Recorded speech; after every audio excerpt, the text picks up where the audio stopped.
नमस्कार सारे EPS 95 pensioners. Old pension scheme news. इन लाखों कर्मचारियों को होली का तोहफा, सरकार ने लागू की पुरानी पेंशन योजना। जी हाँ, सारे ईपीएस 95 पेंशनर्स, ये न्यूज़ निकल कर सामने आ रही है। तो ये न्यूज़ आप लोगों के सामने मैं रखूँगा, आप लोग खुद देख लीजिएगा या आप लोग सुन भी सकते हैं या पढ़ भी सकते हैं। तो न्यूज़ स्टार्ट करने से पहले आपसे एक निवेदन करना चाहते हैं कि अगर आप चैनल पर नए हैं या अभी तक आपने हमारे चैनल को सब्सक्राइब नहीं किया है तो नीचे में आपको लाल कलर का एक सब्सक्राइब का बटन दिखाई देता होगा, उस पर क्लिक कर चैनल को सब्सक्राइब जरूर कर लीजिएगा। तो चलिए आज का न्यूज़ स्टार्ट करते हैं।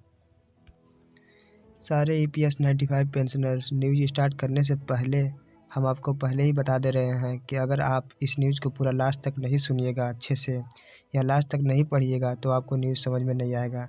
तो आपसे रिक्वेस्ट है कि आप इस न्यूज़ को पूरा लास्ट तक ज़रूर सुनिएगा अच्छे से। तो चलिए आज का न्यूज़ आप लोगों के सामने रखते हैं। राजस्थान के मुख्यमंत्री अशोक गहलोत ने बजट भाषण में कहा कि 1 जनवरी 2004 को या उसके बाद नियुक्त सभी कर्मचारियों के लिए मैं पुरानी पेंशन योजना लागू करने का प्रस्ताव करता हूं। नई दिल्ली, बिजनेस डेस्क। राजस्थान में पुरानी पेंशन योजना बहाल हो गई है। इससे लाखों सरकारी कर्मचारियों की होली के पहले लॉटरी निकल आई है। इससे राजस्थान सरकारी कर्मचारियों के लिए पुरानी पेंशन योजना वापस लाने वाला पहला राज्य बन गया है। यह डेवलपमेंट ऐसे समय है जब उत्तर प्रदेश में विधानसभा चुनाव में समाजवादी पार्टी और बहुजन समाज पार्टी ने ओपीएस वापस लाने का वादा किया है। जनवरी 2004 में एनपीएस पश्चिम बंगाल को छोड़कर बाकी राज्यों और केंद्र शासित प्रदेशों में नई पेंशन योजना लागू है। केंद्र ने 1 जनवरी 2004 को या उसके बाद सरकारी सेवा में आए अधिकारियों और कर्मचारियों के लिए एनपीएस की शुरुआत की है।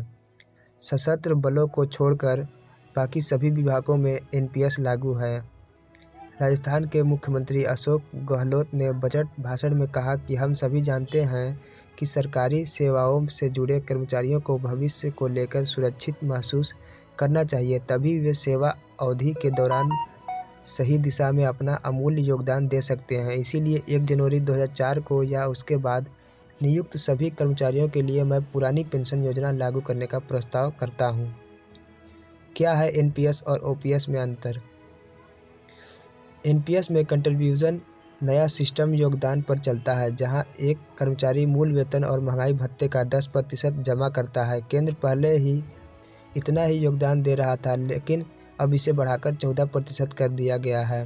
हालांकि राज्य सरकारों ने अपना 10% योगदान जारी रखा है। अब इस साल के बजट में राज्य सरकार के कर्मचारियों के एनपीएस खाते में नियोक्ता के योगदान के लिए कर कटौती की सीमा को 10% से बढ़ाकर 14% कर दिया है।